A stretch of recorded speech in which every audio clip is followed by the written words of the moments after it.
నిషేధిత గంజాయిని అక్రమంగా రవాణా చేస్తున్న ముగ్గురు వ్యక్తులను ప్రకాశం జిల్లా ఒంగోలు పోలీసులు అరెస్టు చేశారు.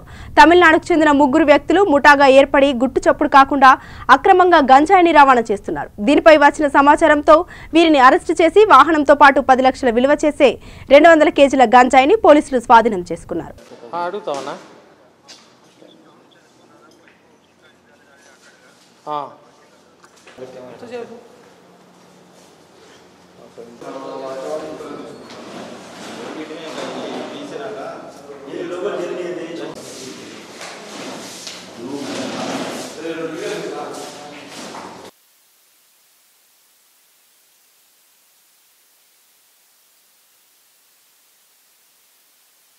ఇంకా ఉన్నాయా మీ అందరికీ ఐడియా ఉండొచ్చు.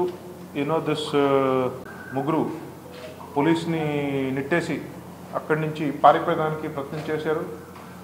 మేము వెంటనే స్పందించి పరిగెత్తి వెంటపడి పట్టుకున్నాము. అండ్ ఈ వెహికల్ని కూడా మేము పూర్తిగా చెక్ చేసినప్పటికీ we found that it contains huge quantity of illegally procured, illegally transported ganja. దాదాపు 200 kgs ganja ఈ ప్రాసెస్లో పట్టుకున్నాము. ఈ పట్టుకున్న వారు మాకు దొరికిన వారు ముగ్గురు కూడా they are all residents of Tamil Nadu. వారు వైజాగ్ రూరల్ ప్రాంతాల నుంచి గాంజాని ప్రొక్యూర్ చేసుకుని ఇల్లీగల్గా అది ట్రాన్స్పోర్ట్ చేస్తూ they were going to Chennai final destination. మధ్యలో ఇంకా కూడా ఎక్కడెక్కడ దీన్ని అమ్ముకుంటూ ఉన్నారు అది ఇప్పుడు ఫర్దర్ దర్యాప్తులో మాకు బయటికి వస్తుంది. These people are operating as organised racket. అంతా కూడా source area is basically east Godavari and Vizag rural agency area.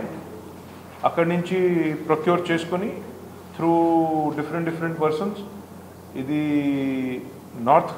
North డైరెక్షన్లో ఒడిశా వైపు, బెంగాల్ వైపు కూడా వెళ్తూ ఉంటాయి. సౌత్ వైపు ఇక్కడ చెన్నై, బెంగళూరు వైపు కూడా వెళ్తూ ఉంటాయి.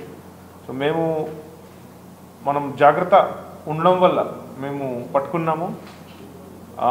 ఖచ్చితంగా ఈ స్టాక్ నుంచి మధ్యలో మన రాష్ట్రంలో కూడా డిస్ట్రిక్ట్స్లో ఇన్ లిమిటెడ్ క్వాంటిటీస్ ఖచ్చితంగా దే మస్ట్ బి సెల్లింగ్. ఈ మధ్యన మేము గంజాయి సంబంధించి క్రాక్ డౌన్ చేసాము మన జిల్లాలో. వేరే చోట 4-5 NDPS కేసెస్ బుక్. సో ఖచ్చితంగా దాంతో కూడా ఇది లింకప్ ఉండొచ్చు. అది ఫర్దర్ ఇన్వెస్టిగేషన్లో ముందుకు వస్తూ ఉంటుంది. ఇది this is a very important case. మేము దీన్ని పూర్తిగా ఇంకా ఫర్దర్ మేము డెవలప్ చేస్తాము చివరి వరకు కూడా.